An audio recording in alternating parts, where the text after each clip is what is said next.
நண்பர்கள் அனைவருக்கும் வணக்கம். இன்னைக்கு நம்ம இந்த வீடியோவில் ரேஷன் அட்டைதாரர்களுக்கு மிக முக்கிய புதிய அறிவிப்பு ஒன்று வெளியாகியிருக்கு. ஸோ அதை பற்றி தான் இப்போ நம்ம பார்க்க போகிறோம். பொதுமக்கள் தங்கள் வசதிக்கேற்ப ரேஷன் கடைகளுக்கு சென்று கைவிரல் ரேகையை பதிவு செய்யலாம் என்று தமிழக அரசு தெரிவித்துள்ளது. ரேஷன் அட்டைதாரர்கள் உடனே கைவிரல் ரேகை வைக்காவிட்டால் அவர்களுடைய பெயர் நீக்கப்படும் என்று சில மாவட்டங்களில் ரேஷன் கடை ஊழியர்கள் எச்சரித்ததாக தகவல்கள் பரவியுள்ளன. இதனை அடுத்து விளக்கம் அளித்துள்ள தமிழக அரசு எப்போது முடியுமோ அப்போது சென்று கைவிரல் ரேகையை பதிவு செய்து கொள்ளலாம் என்று கூறியுள்ளது.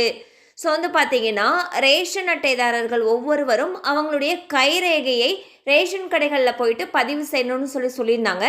சில மாவட்டங்களில் உடனே பதிவு செய்யலைன்னா ரேஷன் கார்டு நீக்கம் செய்யப்படும்னு சொல்லிட்டு எச்சரித்ததாக புகார்கள் எழுந்துள்ளன.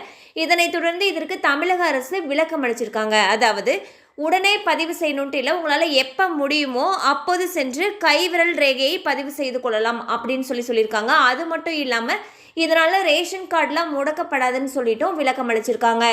கண்டிப்பாக அந்த அப்டேட் உங்களுக்கு பயனுள்ளதாக இருந்திருக்கும் நம்புகிறோம். மேலும் இது போல் அப்டேட்ஸ் உங்களை உடனே ரீச் ஆகணும்னு நினச்சிங்கன்னா நம்ம சேனலோடு தொடர்ந்து இணைந்திருங்கள். தேங்க்யூ ஃபார் வாட்சிங்.